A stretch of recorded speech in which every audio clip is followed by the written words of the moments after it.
극비리에 미국으로 간 서훈 국정원장. 그는 왜 미국에 갔을까?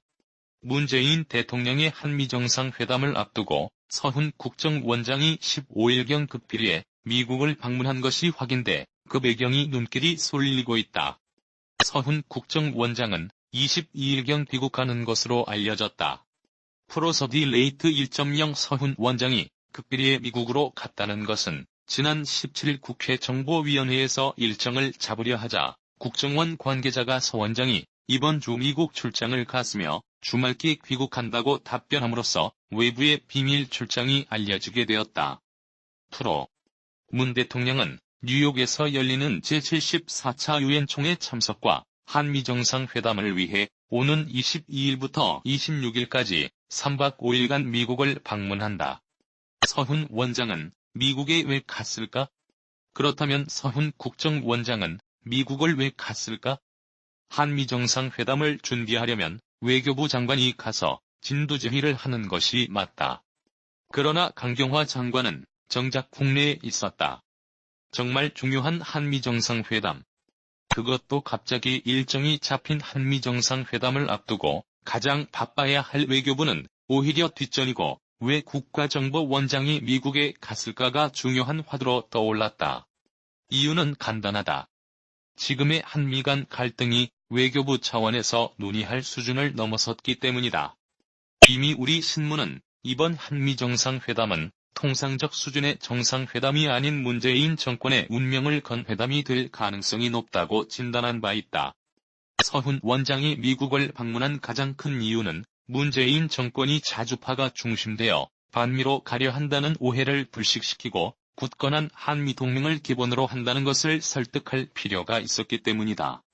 그러나 과연 서 원장의 설득으로 미국이 그동안 문재인 정부에 대해 가졌던 좋지 않은 이미지가 불식될 수 있을지는 의문이다.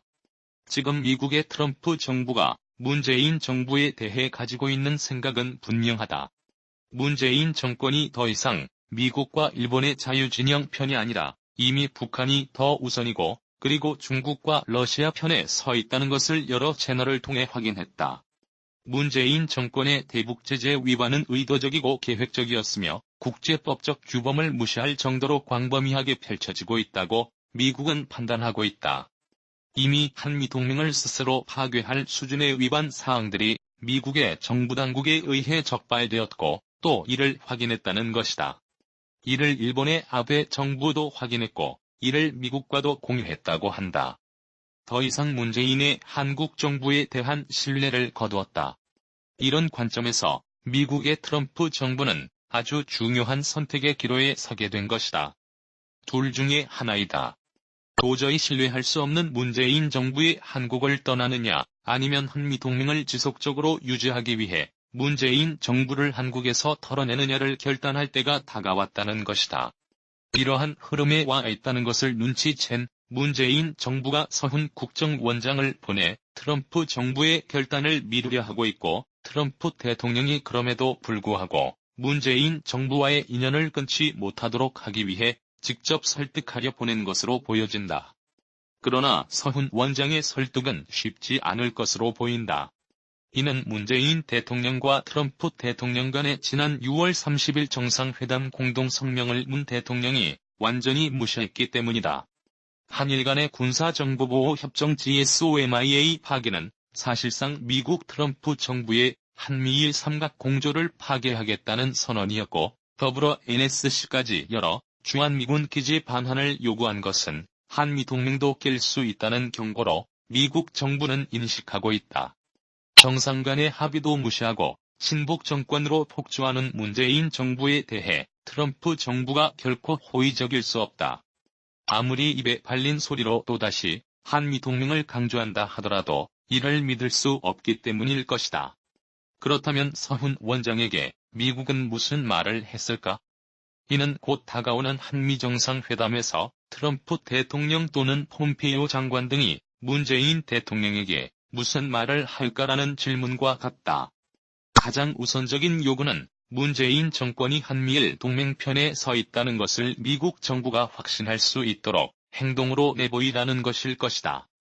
그리고 이를 입증하는 첫 번째 단계로 한일 관계의 회복을 요구할 것이다.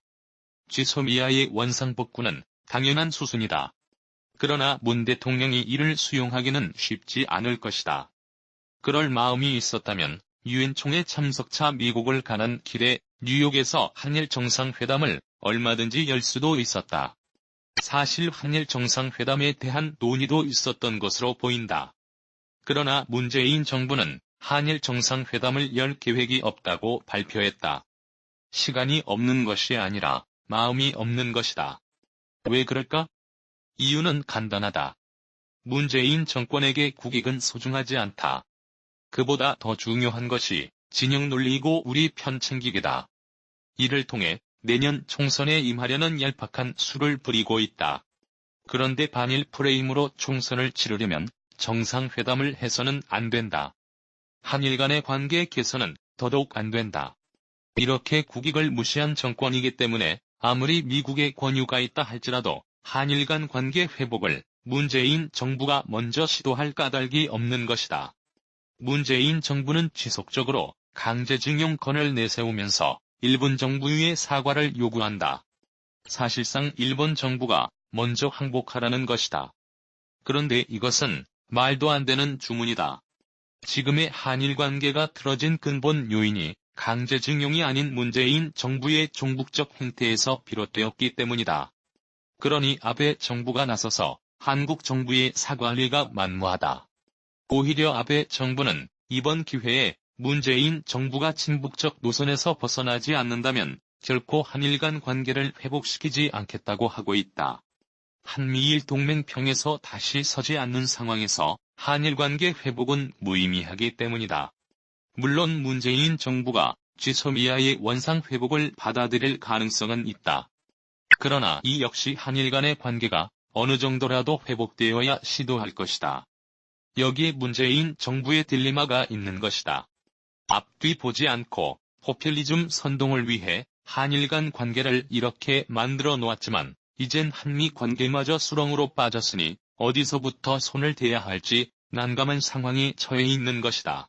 그럼에도 불구하고 자주파가 장악하고 있는 청와대는 한마디로 자신만만하다. 미국 없이도 이 정권이 유지될 수 있다고 보기 때문이다.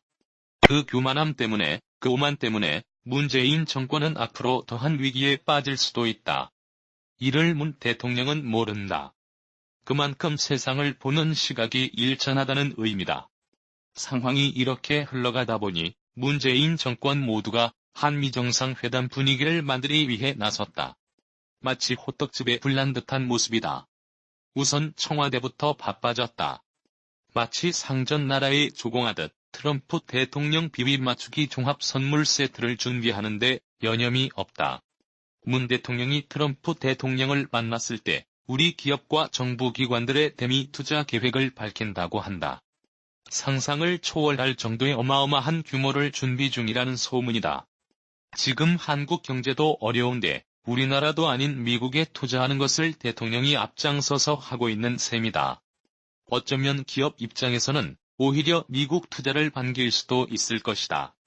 한국에 투자하고 싶어도 반기업 정서가 팽배하고 완장차고 기업들에게 죽비를 휘두르는 권력들이 하도 많다 보니 이 기회에 오히려 미국에 투자하는 것을 원할 가능성도 충분하다.